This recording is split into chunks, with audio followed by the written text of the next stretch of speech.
नमस्कार। मध्य प्रदेश सटकॉम केंद्र डेक्यू इसरो की ओर से आप सभी दर्शकों का हम बहुत बहुत स्वागत करते हैं। दर्शकों, जैसा कि आप जानते हैं कि इन दिनों मध्य प्रदेश सटकॉम केंद्र स्कूल शिक्षा विभाग और आदिवासी विकास विभाग के साथ मिलकर चला रहा है वर्चुअल क्लास परियोजना, जिसमें रोजाना सुबह 11 बजे से दोपहर 1 बजे तक अंग्रेजी, विज्ञान और गणित की शिक्षाएं लगाई जाती हैं, जिसमें उत्कृष्ट जो शिक्षक होते हैं वो आपको जानकारी देते हैं अलग अलग विषयों की। और इसी में से हमने एक दिन ऐसा मुकर्रर किया है जिसमें आप तक पहुंचते हैं कुछ मनोरंजन से परिपूर्ण कार्यक्रम और साथ ही कुछ ऐसी प्रतिभाओं से भी हम आपका साक्षात्कार करवाते हैं जिन्होंने अपने अपने क्षेत्र में कुछ नया कर दिखाने की ठान रखी है। तो इसी श्रृंखला में आज के एनरिचमेंट कार्यक्रम में हम आप सभी का बहुत बहुत स्वागत करते हैं और आज आपको बताते हैं कि आज बहुत सारे गीत और नृत्य तो होंगे ही, लेकिन साथ ही हम आपको मिलवाने जा रहे हैं सबसे पहले एक ऐसी प्रतिभा से जिसकी विधा है कथक नृत्य। और इस विधा में उसने जो इस समय अपनी प्रसिद्धि अर्जित की है वो किसी से कम नहीं है और उस प्रतिभा का नाम है पूजा सरोदे। पूजा जी, सटकॉम के स्टूडियो में हम आपका बहुत बहुत स्वागत करते हैं। और जैसे कि इनरिचमेंट कार्यक्रम है आज और बहुत सारे बच्चे जो हमारा कार्यक्रम देख रहे हैं वो आपकी बात भी सुनेंगे और साथ ही जैसे कि हमने बताया कि आप कथक नृत्य से आपका वास्ता है तो वो देखेंगे आपका नृत्य भी। लेकिन नृत्य दिखाने से पहले हम बातचीत करेंगे कुछ आपसे आपके कथक नृत्य के बारे में और आप क्या क्या कर रही हैं इन दिनों उसके बारे में। तो ये बताएं कि सबसे पहले कि कथक नृत्य का शौक मन में आपके कैसे जागा? मैं जब 3 साल की थी और मेरे दादाजी की गोदी में बैठी थी, उस टाइम मेरे पिताजी उनके पास ही बैठे थे और उनके जो शिष्य थे वो मटकी बजा रहे थे और गाना भी गा रहे थे। तो मैं अपने आप उठ के उनकी गोदी में से डांस करने लगी। तो फिर तब से उन्होंने कहा कि इसे शास्त्रीय नृत्य की शिक्षा दीजिए। तो तब से मेरे पापा ने मेरी शिक्षा प्रारंभ कर दी। यानी घर परिवार वालों ने भी ये समझ लिया था कि आप में नृत्य करने के गुण हैं। तो ये बताएं कि पूजा की कितनी छोटी थी जब आपने पहला मंच पर परफॉर्मेंस दिया था और उस समय लोगों ने जब आपका नृत्य देखा तो उनकी रिएक्शन कैसी थी? जब मैं 4 साल की थी उस समय मैंने पहला परफॉर्मेंस दिया था जो कि रविंद्र भवन में हुआ था और लोगों का ये रिएक्शन रहा था कि वो भी मुझे आके पुरस्कार दे रहे थे। वो इतने खुश हो गए थे और जो जजेस बैठे थे उन्होंने भी मुझे अपनी तरफ से पुरस्कार दिए। तो ये बहुत खुशी की बात थी मेरे लिए। तब से मेरा उत्साह बढ़ा और मुझे ऐसा लगा कि मुझे और करना चाहिए, तो फिर मैंने तब से स्टार्ट कर दिया। मतलब कला केंद्र रविंद्र भवन के जो मंच था उस पर आपने अपनी प्रस्तुति दी। कुछ याद है कि आपने कौन सा नृत्य किया था उस समय? हाँ, एक राधा और कृष्ण पर था नृत्य। आज राधा को शाम याद आ गया। वाह, थोड़ा गा के सुनाएंगी उसको? आज राधा को शाम याद आ गया, आज राधा को शाम याद आ गया, दिल को कोई काम याद आ गया। बहुत बढ़िया। Thank you. तो हम ये जानना चाहेंगे कि पहले नृत्य की प्रस्तुति के बारे में तो हमने आपसे बातचीत कर ली और लेकिन जब भी कोई भी संगीत का जब क्षेत्र होता है तो उसकी जो तालीम होती है वो बिना गुरु के पूरी नहीं हो सकती। तो आपने अपना पहला गुरु किसे बनाया? कब से आपने विधिवत शिक्षा प्राप्त करना शुरू करी कथक नृत्य की? अभी तो मैं रामलाल गुरुजी से सीख रही हूँ, पर जब मैंने स्टार्ट किया था तब मैंने राखी दीदी से सीखा था और 10 साल हो गए मुझे सीखते सीखते कथक। तो बहुत सारे जो हमारे दर्शक हैं, जो बच्चे हैं, वे कथक के बारे में उतना नहीं जानते हैं, तो हमारे जो दर्शक हैं उनके लिए बताएं कि कथक का जो विशेषता है वो क्या है? कथक की विशेषता है कि इसमें कथा बोलते हैं। जैसे कृष्ण जी और राधा जी दोनों लास्य करते थे पहले, तो उसी से कथक का निर्माण हुआ और तभी से कथक बोला जाने लगा और किया जाने लगा। वैसे जब मुगल आए थे उस टाइम से कथक में थोड़े परिवर्तन आए जिससे ताल और लय पे कथक होने लगा। तब से उसमें थोड़ा चेंज आया है और कथक यही है। इसमें ठुमरी होती है और नमस्कार तोड़ा, आमद तोड़ा, ऐसे कई तोड़े होते हैं, गत होती है, भाव प्रदर्शन होता है, ऐसे कई चीज़ें होती हैं। मतलब कथक में कोई किसी कहानी पर आधारित ये नृत्य किया जाता है। तो कथक की जब शुरुआत होती है, जब आप विधिवत शिक्षा प्राप्त करते हैं तो शुरू में क्या क्या सिखाया जाता है? सबसे पहले तो गुरु वंदना होती है, उसके बाद नमस्कार, फिर आमद, फिर कुछ तोड़े, फिर ऐसे ही तत्कार होता है, उसके बाद फिर लड़ी होती है और गत होता है, फिर कृष्ण लास्य, कविता, फिर अंत में कविता ही होती है। अच्छा अच्छा। जी। तो लगभग कितने वर्ष हो गए आपको कथक की शिक्षा प्राप्त करते हुए, और इन वर्षों में आपने क्या क्या विशेष सीखा है, ज़रा बताइए हमारे दर्शकों को। मैंने जैसे आपको पहले ही बताया था कि जी। मैं 10 साल से सीख रही हूँ और अभी मैं दूसरी तालें सीख रही हूँ। जैसे पहले मैं 3 ताल सीखती थी, पर अभी मैं धमार ताल सीख रही हूँ। उसमें मैंने नमस्कार तोड़ा सीख लिया है और अभी 2-3 टुकड़े तोड़े और तिहाइयाँ सीख रही हूँ, हाथों की तिहाइयाँ। जैसे अच्छा। पैरों की भी तिहाइयाँ होती हैं, उसी प्रकार हाथ की भी तिहाइयाँ, जैसे हाथ संचालन जिसमें किए जाते हैं वो भी तिहाई होती है। अच्छा, कोई भी विधा जब होती है उसकी अपन शुरुआत करते हैं तो कुछ ना कुछ परेशानियाँ आती हैं सीखने में, कभी कभार ऐसा लगता है कि बहुत कठिन है, तो ऐसा कुछ लगा आपको कि नहीं, मुझे नहीं लगा, क्योंकि मुझे रुचि थी उस चीज़ में, इसलिए मुझे कभी भी ऐसा नहीं लगा कि मुझे परेशानी आ रही है। अच्छा। जब आपके गुरु ने आपको सिखाया तो उन्हें सिखाने में आपको कितना मज़ा आता है? अच्छा लगता है, अब वो तो गुरुजी ही बता सकते हैं। नहीं, फिर भी गुरु का जो रुझान होता है अपने शिष्य के प्रति बहुत होता है, बहुत ही ज़्यादा, बहुत ज़्यादा इंटरेस्ट से सिखाते हैं कि आओ बैठो, समझाते हैं कि ये चीज़ है, ऐसी है, बहुत ही अच्छे से सिखाते हैं। अच्छा जी। अच्छा, ये भी है कि कोई भी जब नृत्य होता है या दूसरी कला होती है तो वो बिना रियाज के पूरी नहीं हो सकती, तो पूजा रियाज का बहुत महत्व होता है, अभ्यास का बहुत महत्व होता है। तो बताएं कि कितना अभ्यास आप नृत्य को निखारने के लिए, उसे आगे बढ़ाने के लिए रोज़ाना करती हैं? आधा घंटा मैं रोज़ करती हूँ, पर अभी जब परीक्षा चल रही थी उस टाइम मैंने थोड़ा छोड़ दिया था करना, फिर करना स्टार्ट कर दिया। ऐसे ही करती हूँ। और डांस क्लास में 2 दिन रहते हैं, एक हफ्ते में 2 दिन, तो तब तो हो ही जाती है प्रैक्टिस। अभी आपने बताया कि पढ़ाई भी करनी पड़ती है साथ साथ और नृत्य भी करना पड़ता है, तो दोनों में सामंजस्य की जब बात आती है तो बहुत सारे लोग इसको टैकल नहीं कर पाते हैं। तो आप कितना सामंजस्य बिठा के ये अपनी विधा को चला रही हैं आगे? मैं सामंजस्य बिठा के चलती हूँ और अभी मेरे जो फर्स्ट यूनिट टेस्ट हुए थे उसमें 84% आए और सेकंड रैंक बनी क्लास में। तो मैं पढ़ाई में भी उतना ही ध्यान देती हूँ, क्योंकि मुझे बड़े होके इंजीनियर भी बनना है और एक अच्छा डांसर भी बनना है। मतलब पढ़ाई में भी आप अव्वल हैं और नृत्य में तो अव्वल होती ही जा रही हैं। हमारी शुभकामनाएं कि आप आगे भी इस तरीके से अपनी कला को निखारते रहें। अच्छा, अब आते हैं अपन उस बात पर, मतलब कहाँ कहाँ आपने अपने नृत्य को प्रदर्शित किया है, कहाँ कहाँ आपने अपनी कला दिखाई है? मैंने मध्य प्रदेश के अलावा और भी कई जो राज्य हैं भारत में, उस सब जगह जाके आई हूँ और उनमें से कुछ नाम है उड़ीसा, कोलकाता, चेन्नई और बॉम्बे, कानपुर और ऐसी बहुत सी जगह हैं।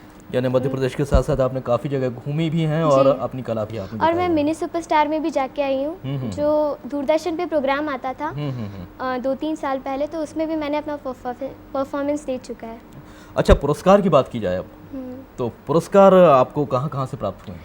एक तो सबसे बड़ा पुरस्कार जो मुझे मिला था वो था अर्चना जुगलेकर जी ने दिया था मुझे, और एक बार मुझे पीटी उषा जी ने भी दी चुका है, सम्मान कर चुका है, तो मुझे बहुत खुशी होती है।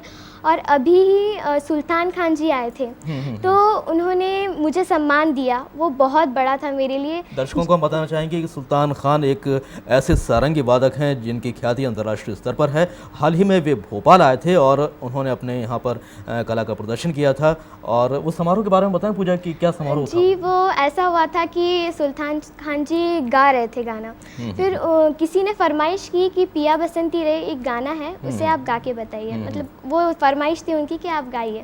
तो उन्होंने कहा कि इसमें किसी लड़की की आवाज़ चाहिए, तो उन्होंने कहा कि कोई आना चाहता है क्या, इंटरेस्टेड है क्या?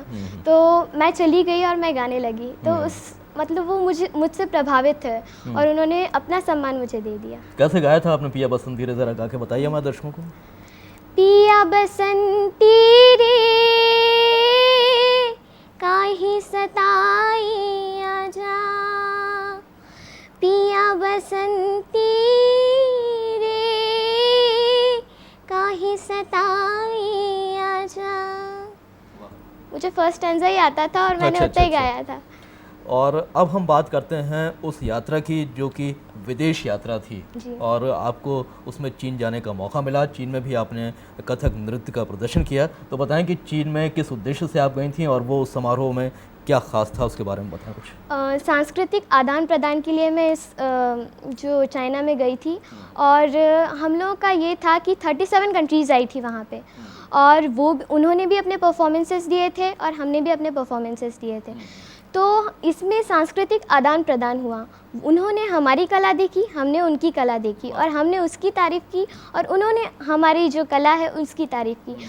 और जब हम ट्रेडिशनल ड्रेसेस में उनके मतलब बैठे रहते थे तो भी वो आते थे हमारे पास और बोलते थे कि प्लीज़ वन फोटोग्राफ। तो इस तरह से वो बहुत ज़्यादा प्रभावित हुए थे इंडियन कल्चर से। वैसे भी बहुत ही अच्छा है, भरा पूरा है। तो उस तरह से ये परफॉर्मेंसेस हुई थी हमारी चाइना में और बहुत मज़ा आया। सब लोग मिले थे, बहुत से कंट्रीज़ के बच्चे आए थे। हम लोगों ने चाइना वॉल भी क्लाइंब की, वहाँ भी हम लोगों ने बहुत मस्ती की, बहुत मज़ा आया। तो चीन में आपका कितनी देर का परफॉर्मेंस था? हम लोगों का बहुत सारे परफॉर्मेंस हुए थे, वैसे 5-6 हुए थे। उसमें गाने भी थे, डांसेस भी थे, और इसमें सेमी क्लासिकल भी हुआ और फोक भी हुए और क्लासिकल भी हुआ हम लोगों का। ऐसे ही बहुत से परफॉर्मेंस, 5-6 परफॉर्मेंसेस दी। कितने दिन का टूर था आपका? हम लोग का 8 दिन का टूर था। तो ये बताएं कि भारत में तो कथक को काफ़ी लोकप्रियता हासिल है ही, चीन में आपको क्या लगा कि वहाँ पर लोग कितना पसंद करते हैं कथक? बहुत पसंद करते हैं। मतलब ये पूरे जितना भी हमारी संस्कृति है उन सब चीज़ों को वो पसंद करते हैं। वो चाहते हैं कि वो हमारी जो परफॉर्मेंसेस हैं वो लेके वो भी उस चीज़ को करें। और जब लास्ट डे था तब हमने देखा कि कुछ चीनी लड़कियां थी, वो भरतनाट्यम कर रही थी, कुछ कथक कर रही थी, ऐसे सारा चीनी कर रहे थे कोई, ऐसे एक ही किसी गाने पे सब लोग मिलके कर रहे थे। बहुत बढ़िया लग रहा था, अनेकता में एकता दिख रही थी पूरी। चाइना के लोग, इंडिया के लोग और ऐसे ही बहुत से लोग मिल गए, ऐसा लग रहा था। मतलब ये भारतीय जो कलाएं हैं उनकी ख्याति अंतर्राष्ट्रीय स्तर पर है, ये आपको उससे पता चला इस यात्रा के दौरान। तो हम बात करते हैं फिर से कथक की। कथक में बहुत सारी चीज़ें होती हैं, शुद्ध कथक होता है और गुरु वंदना होती है, ठुमरी पर भी ये किया जाता है। तो आपको सबसे ज़्यादा किस पर करना पसंद है? मुझे तो सभी प्रकार के कथक, मतलब जो प्योर कथक होता है और जो भाव प्रदर्शन वाला कथक होता है, दोनों में मुझे अच्छा लगता है करना। अच्छा।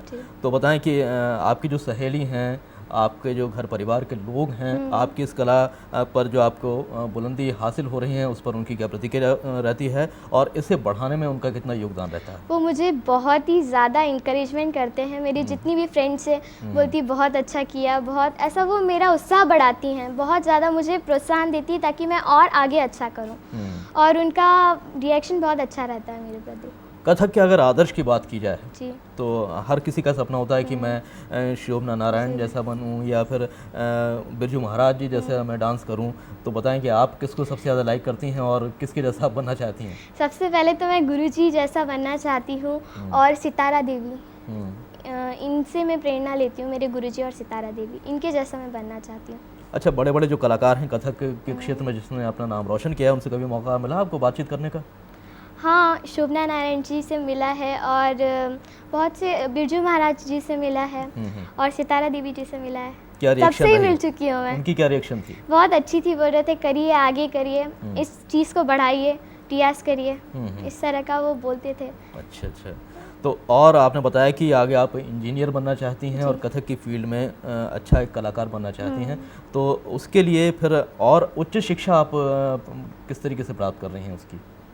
पढ़ाई तो अच्छी चल ही रही है। अभी 10th क्लास है मेरी, तो इस बार पढ़ाई ज़्यादा ज़ोर पे है और ज़्यादा पढ़ाई पे ध्यान दे रही हूँ मैं। फिर मैथ साइंस लेना है मुझे आगे 11th में। तो आप जैसे जो बच्चे हैं और वो भी शौक़ रखते हैं कि वे भी कुछ सीखें, वे भी कुछ आपके जैसा बने, कुछ नाम कमाएं, न सिर्फ प्रदेश स्तर पर बल्कि अंतर्राष्ट्रीय स्तर पर भी वे अपना नाम कमाएं, तो उनसे आपका क्या कहना है? मैं ये कहना चाहती हूँ उनसे कि आप गुरुओं को तलाशिए, उनसे शिक्षा लीजिए, वही सही शिक्षा है। नहीं तो ये स्वयं आता नहीं है। जो कथक है ये अपने आप नहीं सीखा जा सकता। आप ये सीखेंगे तो इसके बाद ही आपको सारी चीज़ें आने लगेगी समझ में। तो सबसे पहले तो गुरु की तलाश, उसके बाद ही आगे बहुत नाम कमाया जा सकता है। तो बच्चों, आपने सुना कि गुरु बिन ज्ञान नहीं। तो जब भी हम किसी भी कला में दाखिला लेते हैं, कोई भी तालीम हम लेते हैं, तो उसके लिए गुरु का होना बहुत ज़रूरी होता है, क्योंकि वही हमें बताता है कि इसमें हमें किस दिशा में आगे जाना है। तो पूजा जी का यही संदेश है आपके लिए। और पूजा जी, हम तो दुआ करते हैं कि आपका जो क्षेत्र है उसमें आप दिन ब दिन तरक्की हासिल करें और आपको अंतर्राष्ट्रीय स्तर पर भी ख्याति प्राप्त हो। तो जैसा कि आपको कुछ याद है कि कुछ समय पहले आप इसी स्टूडियो में आई थी और यहाँ पर आपने एक नृत्य किया था, कुछ याद है? लावणी आपने नृत्य किया था और हम वही नृत्य आज अपने दर्शकों को भी दिखाना चाह रहे हैं कि वो हमारे पास रिकॉर्ड है, और उसके बाद यहाँ से हम आपका लाइव परफॉर्मेंस अपने दर्शकों को दिखाएंगे। आज आप क्या दिखाएंगे हमारे दर्शकों को? आज मैं प्योर कथक दिखाऊंगी, उसके साथ ठुमरी भी है जो कि भाव प्रदर्शन कहा जाता है, तो दोनों चीज़ें हैं। तो दर्शकों इंतज़ार कीजिए पूजा के लाइव परफॉर्मेंस का। फिलहाल जब पूजा कुछ समय पहले यहाँ पर स्टूडियो में आई थी तो उन्होंने एक लावणी नृत्य किया था, वो हम दिखा रहे हैं आपको, तो देखिए ये नृत्य।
ta thi ta thi ta ta thi ta thi ta ta thi ta ta ta thi ta thi ta thi ta ta thi ta thi ta ta thi ta ta ta thi ta thi ta thi ta ta thi ta thi ta ta thi ta ta ta thi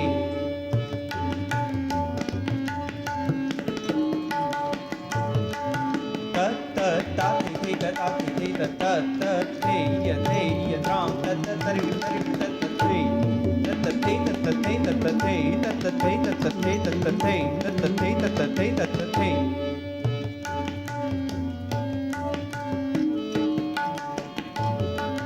एक तारीख दो तारीख तीन तारीख चार तारीख तारीख तारीख धा धा धा एक तारीख दो तारीख तीन तारीख चार तारीख तारीख धा धा धा एक तारीख दो तारीख तीन तारीख चार तारीख तारीख धा धा धा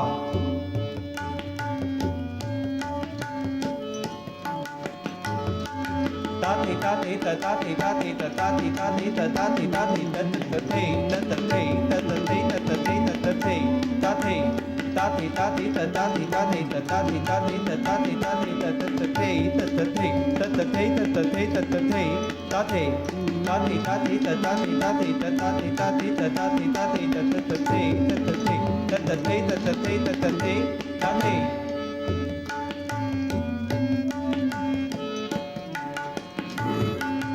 ta thi thi tat a thi thi tat ta thi thi tat a thi thi ta thi thi ta thi thi ta thi thi ta thi thi ta thi thi ta thi thi ta thi thi ta thi thi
da dig dig hey tun tun ta ta dig da dig dig hey tun tun ta ta dig da dig dig hey dig da dig dig hey dig da dig dig hey dig da dig dig hey ta hey ta hey ta hey ta dig da dig dig hey dig da dig dig hey ta hey hey ta hey ta dig da dig dig hey dig da hey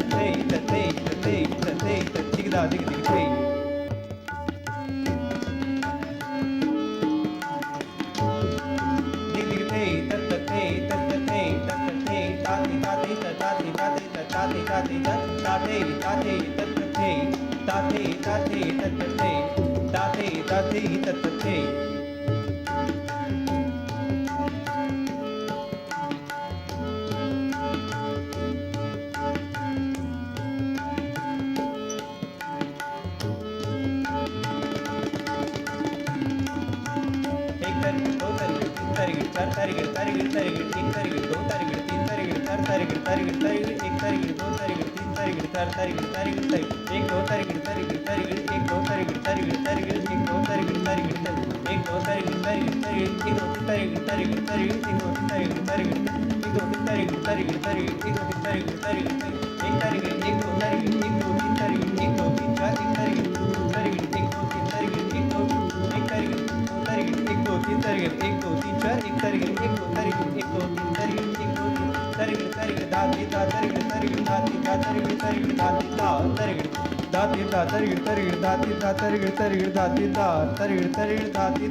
धिरा धिरा तक धई धाम ती तथई तात तथई तात तथई तात तथ Tam te ta te ta ta te ta ta te ta. Tam te ta te ta ta te ta ta te ta. Tam te ta te tam te ta te tam te ta te.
करत उत नीरत करत उत धीरत धीरत उत धीरत धीरत चंद चपल दिग्धा थई तत थई आ थई तत दिग्धा दिग थई काम तत थई तत थई तत थई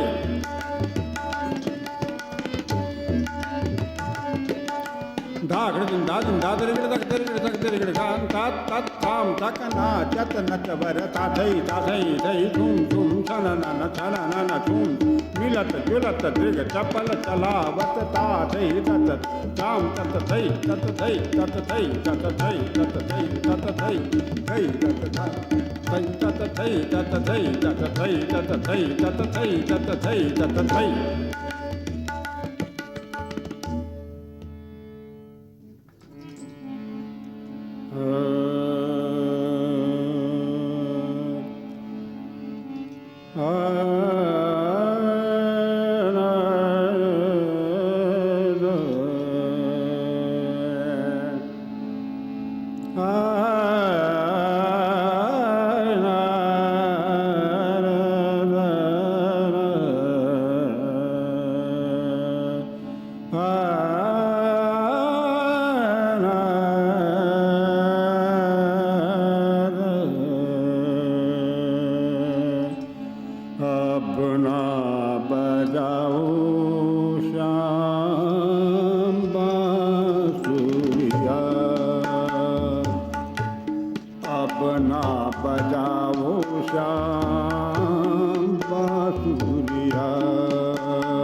बजाओ श्याम बांसुरिया,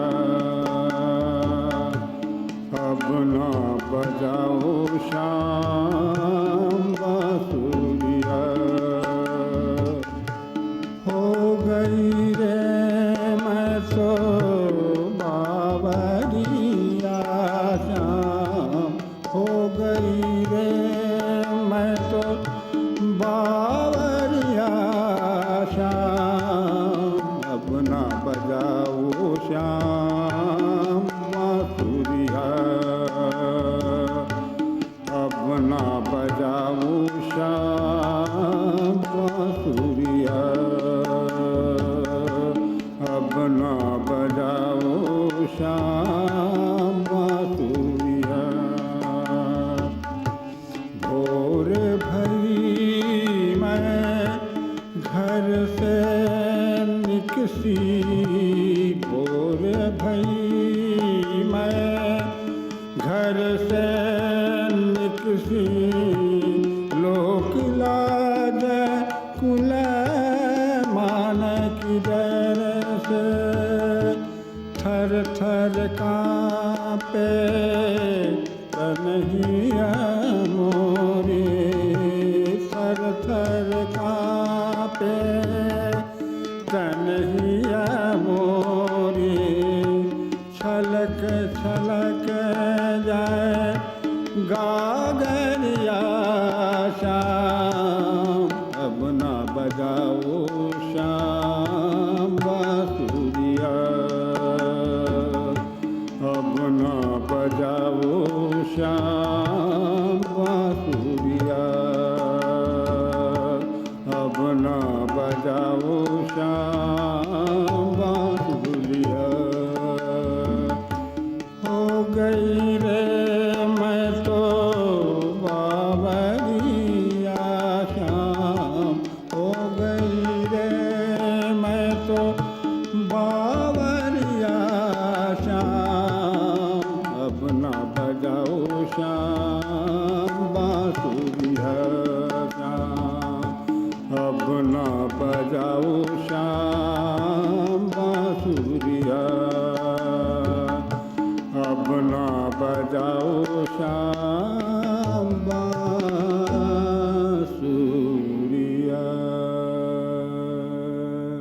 पूजा जी एक मीठा सा तराना प्रस्तुत करने जा रही हैं, तो हम चाहेंगे कि बच्चों आप इस तराने को सुनें और उसमें भारत देश की बात है और अलग अलग सभ्यता संस्कृति के दर्शन भी इस गीत में होंगे। तो पूजा जी गीत के बोल क्या हैं? हिंद देश के निवासी। तो दर्शकों आप देखिए ये गीत पूजा जी गा रही हैं और एनरिचमेंट कार्यक्रम का आनंद लीजिए। हिंद देश के निवासी सभी जन एक है, रंग रूप वेश भाषा चाहे अनेक है। हिंद देश के निवासी सभी जन एक है, रंग रूप वेश भाषा चाहे अनेक है। निषाद सो निशाल मार लाल जार सो, निषाद सो निशाल मार लाल जार सो, यत्युक्त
मोई